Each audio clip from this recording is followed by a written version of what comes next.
With the pandemic that came upon us, the rise of video conferencing tools like Microsoft Teams and Zoom has led to more aspects of the sales conversation to occur virtually. And what began as a crisis reaction has evolved into the new normal. But how normal is the new normal?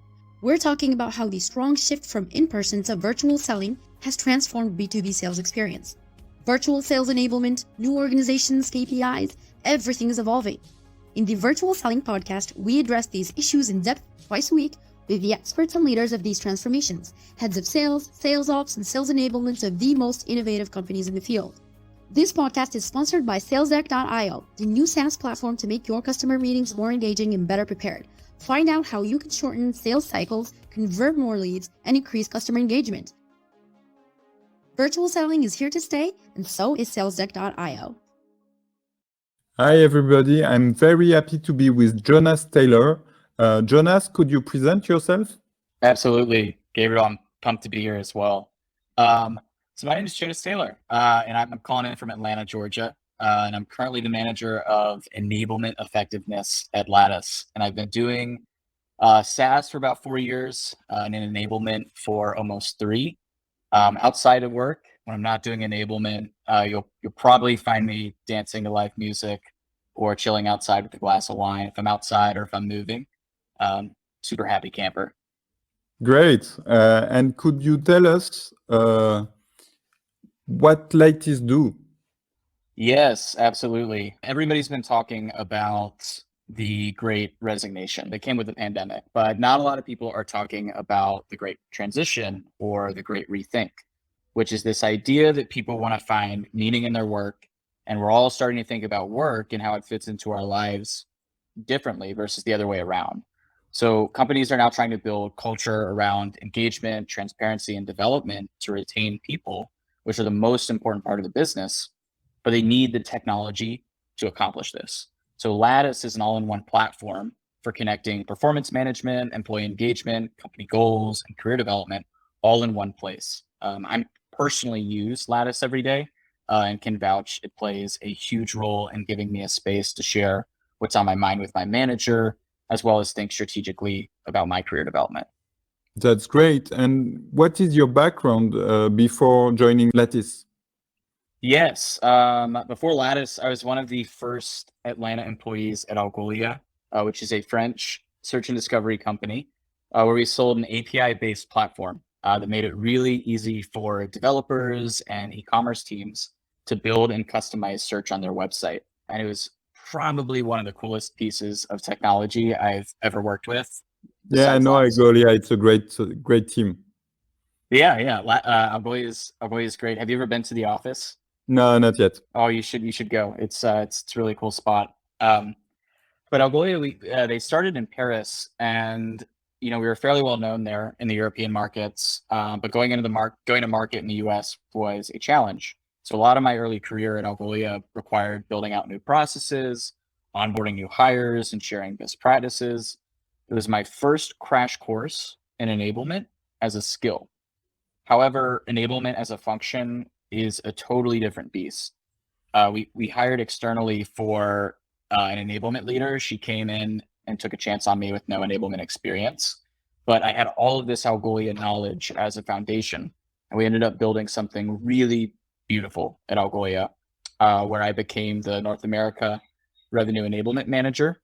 So we weren't just doing, it was so cool, and I'm really grateful for it. It's cool because we weren't just doing sales enablement, revenue enablement. We also included teams on the customer success side. So we were really supporting customer-facing teams across the entire revenue lifecycle. Great.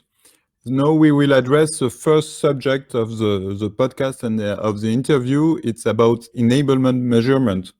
And could you tell us first what is enablement effectiveness?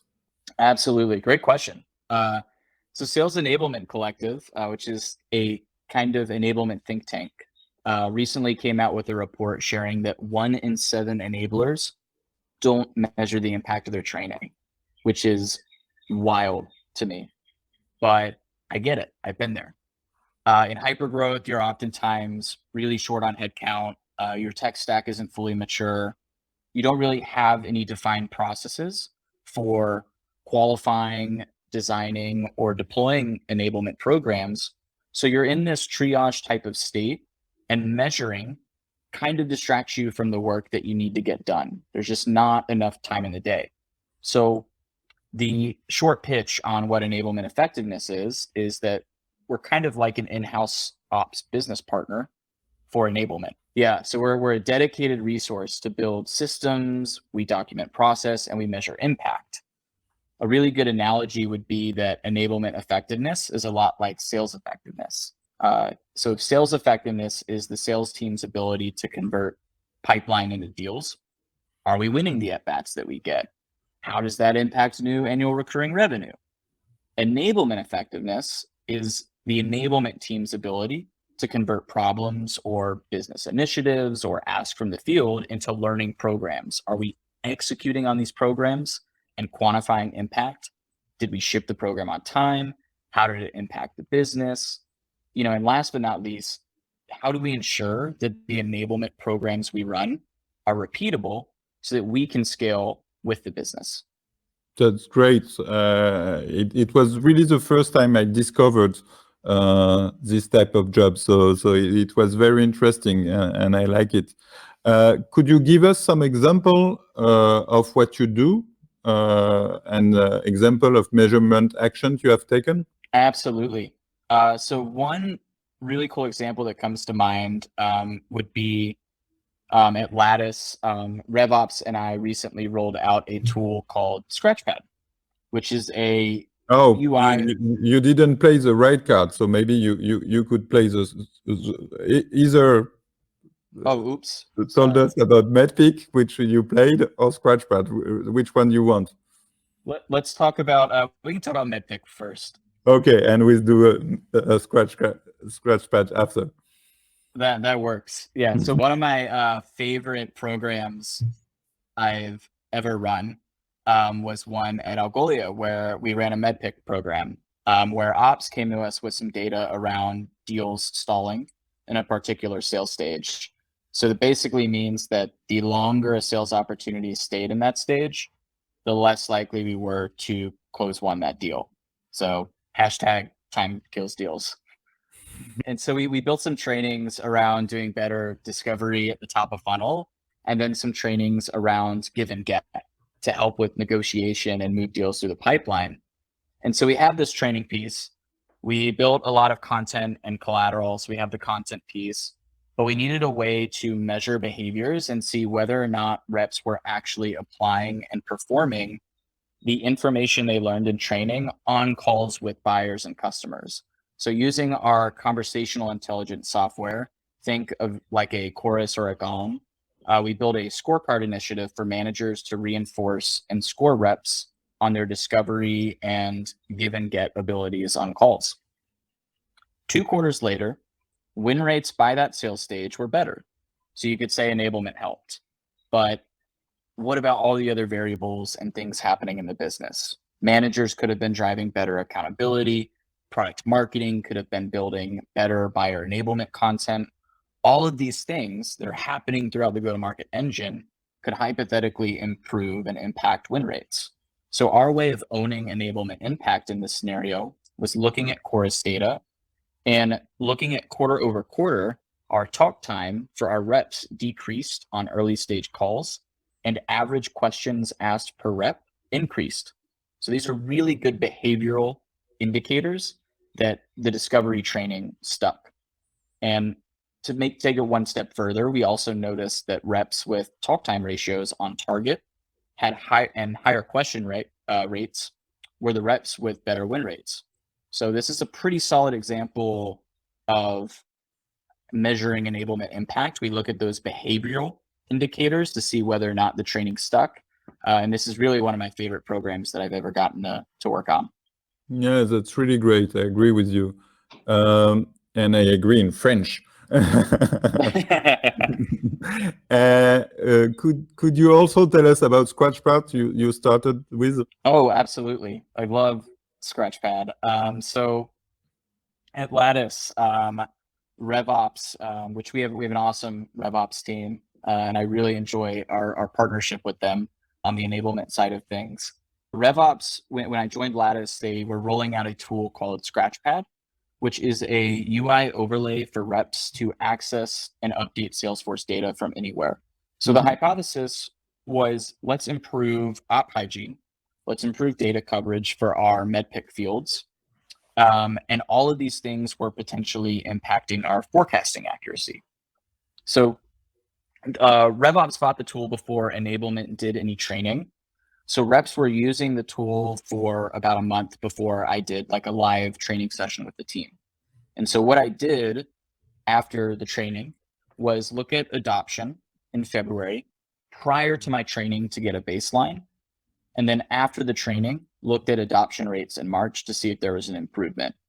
And after the enablement training, we saw a 64% month over month increase in weekly adoption. Okay, that's great.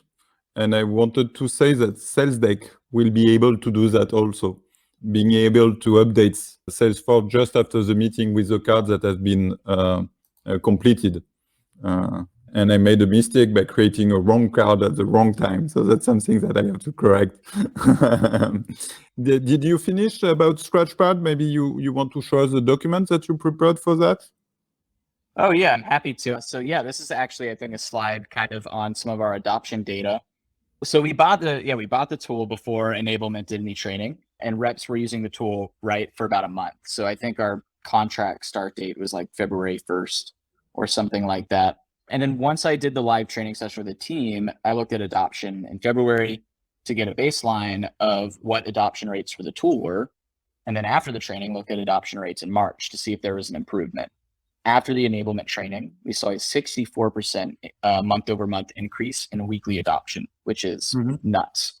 And this is important because the first thing you kind of need to do from an enablement point of view, if you want to make a case that enablement impacted forecasting accuracy, well, first we have to actually prove that reps are using the tool. They're adopting Scratchpad into their daily workflow. So that was really the first piece here. And what we ended up seeing as well is that 57% of the field's forecasting accuracy improved month over month.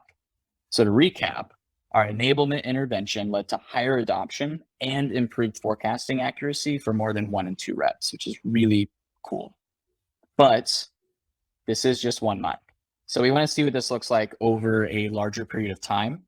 But the one thing I see enablement truly directly influencing in any go-to-market org is how often the field uses these types of tools. And it's our job to train them to get the most out of the tool. Why have a tool in your tech stack if only 10% of the field is using it on a weekly basis?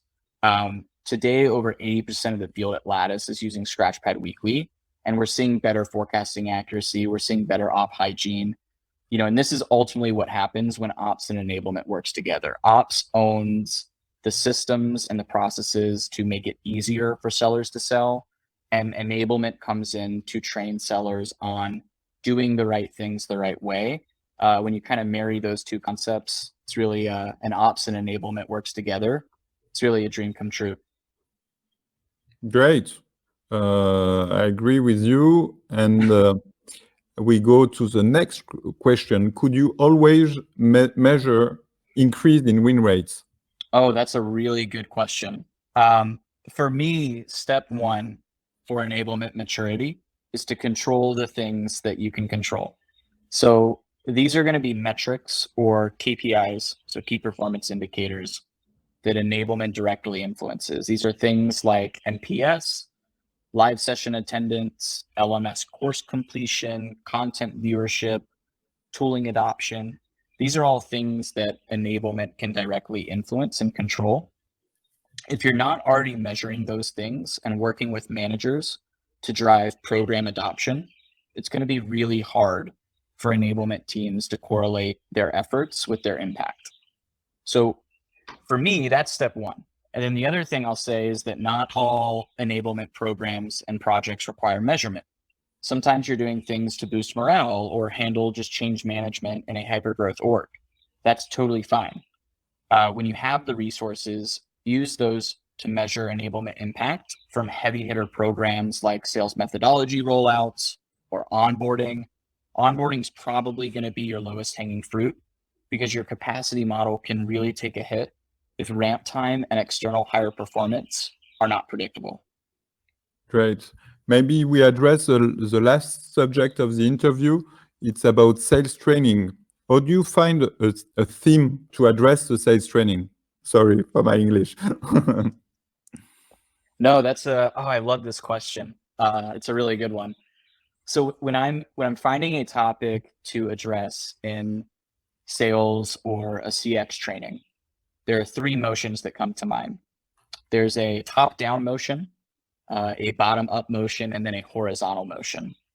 So the top-down motion comes from your executives or your company's priorities. So if you're using OKRs, or if you have major leadership initiatives to carry out, these are scenarios where enablement will want to support that change management and, if possible, build a learning program. A bottom-up motion comes from the field. So ideally, this comes from your frontline managers filtering the ask and needs of their teams so we can work with the manager on identifying the problem that we're solving for. So what we want to do is work with the manager to identify the behaviors that we want to see happening in the field. And then enablement's job is to build a learning program around teaching and or reinforcing those behaviors. But we really need manager input there because managers sit closer to their reps than we do. So bottom-up motion ultimately comes from the field and co-building with managers. And then the last motion is really my favorite one. It's horizontal, meaning that there's a number of cross-functional teams that enablement regularly works with. We'll work with product marketing, we'll work with CX ops, rev ops. These are all teams that might be rolling out a new product or maybe a new process to the field. And it's essential that they have enablement support and guidance so that we can build a super sticky learner experience. We want to basically build a program to ensure that the new process gets adopted and that sellers and or post-sales people are really comfortable around the new product knowledge necessary. So we work really, really closely with these cross-functional teams. And then themes is a different topic, and we can talk about that another time. I like to have fun with like themes for sales training. I'll usually make like really bad puns. I'll dress up as a lifeguard or a Jeopardy host and just try to have a good time. If we're not having a good time, how do we expect the reps to have a good time? Training should be fun. It should be engaging and it should solve real problems for the field. And that's why I always start with the why. So that's my motto. Lead with the why. Just try to make things 1% better. Control what you can control, measure what matters, and just have fun. Great. It was really a pleasure to have this conversation with you and to test for the first time SalesDeck as a tool to help manage a podcast. And it's a tool for customer meetings and customer conversation, but we use it to manage our interviews, and it was really a pleasure to do that with you and to test it with you. This episode of the Virtual Selling Podcast is over. Thanks for sticking around. Join us twice a week for a new episode with new stories and challenge of giants in the field.